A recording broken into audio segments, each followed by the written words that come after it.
बाळा, थांब. पुढे जाऊ नकोस. आज मी तुला जे सांगायला आलो आहे ते नीट ऐक. तुझ्या घराच्या उंबरठ्यावर आज मी उभा आहे, कारण मला काहीतरी असं दिसतंय जे तुला दिसत नाहीये.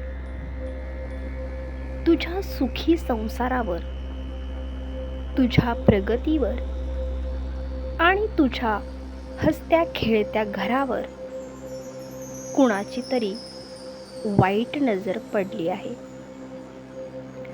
हा व्हिडिओ शेवटपर्यंत बघ, कारण यातच तुझ्या संकटातून सुटण्याचा मार्ग आहे. अर्धवट सोडून गेलास तर कदाचित ही धोक्याची सूचना तू गमावून बसशील. घाबरू नकोस, मी तुझ्या पाठीशी आहे. पण सावध करणं माझं कर्तव्य आहे. बाळा, तुला गेल्या काही दिवसांपासून काही गोष्टी जाणवत असतील, पण तू त्याकडे दुर्लक्ष करतोयस. लक्षात घे, ही त्या वाईट नजरेचीच लक्षणे आहेत. तुझ्या घरात विनाकारण भांडणं होत आहेत का? ज्या घरात पूर्वी प्रेम होतं, तिथे आता शब्दाला शब्द लागतोय. छोट्या छोट्या गोष्टीवरून चिडचिड होते. तुला रात्रीची नीट झोप सुद्धा लागत नाहीये का?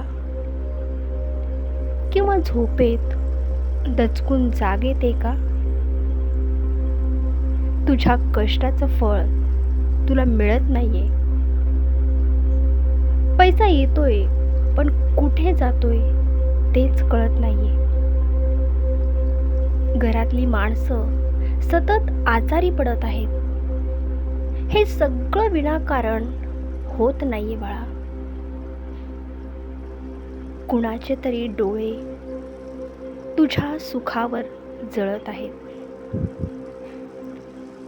कुणीतरी तुझ्या प्रगतीचा द्वेष करते. पण जोपर्यंत हा तुझा पाठीराखा समर्थ आहे, तोपर्यंत कोणाची ताकद नाही की तुझं पूर्ण नुकसान करेल. पण तुलाही काही नियम पाळावे लागतील. बाळा, तू विचार करत असशील की ही नजर कोणाची आहे.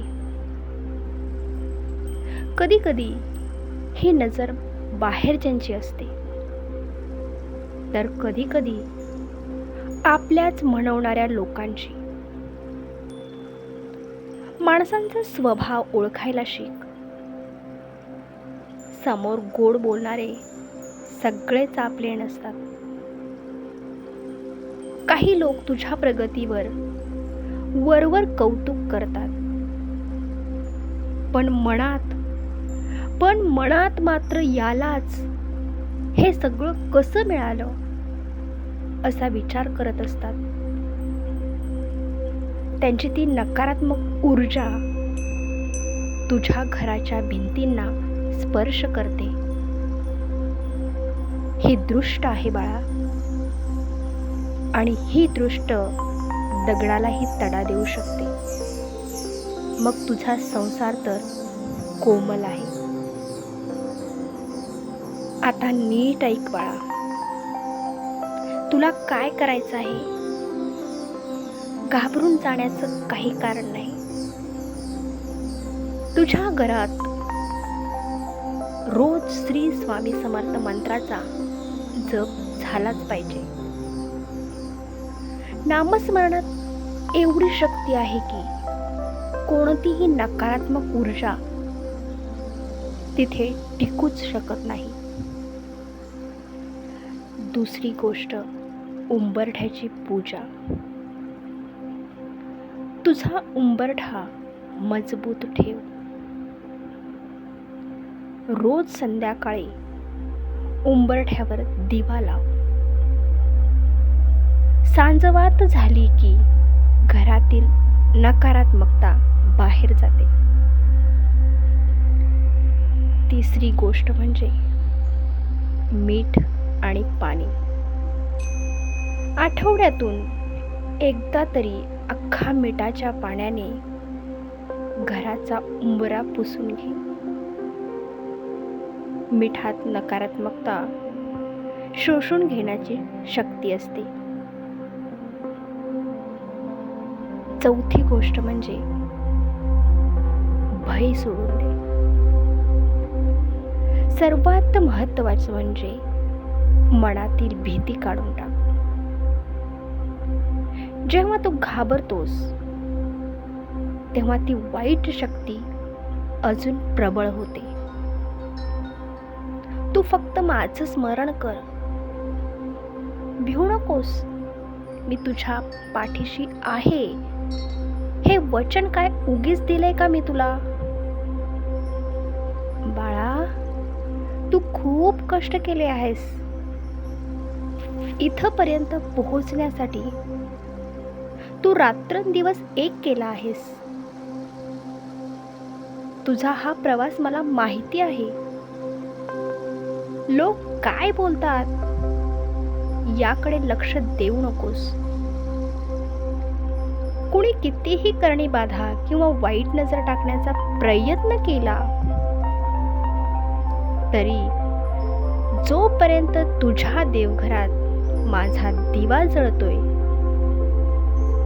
तोपर्यंत तुझा बालही बाका होणार नाही. तुझ्या मुलांकडे बघ. तुझ्या संसाराकडे बघ. त्यांच्या रक्षणाची जबाबदारी माझी आहे. पण तू तुझं आचरण शुद्ध ठेव. कुणाचं वाईट चिंतू नकोस. अक्कलकोटचा राजा तुझ्या पाठीशी उभा आहे हे विसरू नकोस. बाळा, आजचा हा संदेश तुझ्यासाठी एक वचन आहे. हा व्हिडिओ फक्त माहिती नाही तर माझं तुला दिलेलं संरक्षण आहे. हे विचार पुन्हा पुन्हा ऐक आणि मनात साठव. तुझ्या घरात लवकरच आनंदाची बातमी येईल. त्या वाईट नजरेचा प्रभाव आता कमी व्हायला सुरुवात झाली आहे. कारण तू माझ्या चरणी आला आहेस. जा, आता निश्चिंत हो. तुझा उद्धार नक्की होईल. अनंत कोटी ब्रह्मांड नायक भक्त वत्सल श्री स्वामी समर्थ महाराज की जय.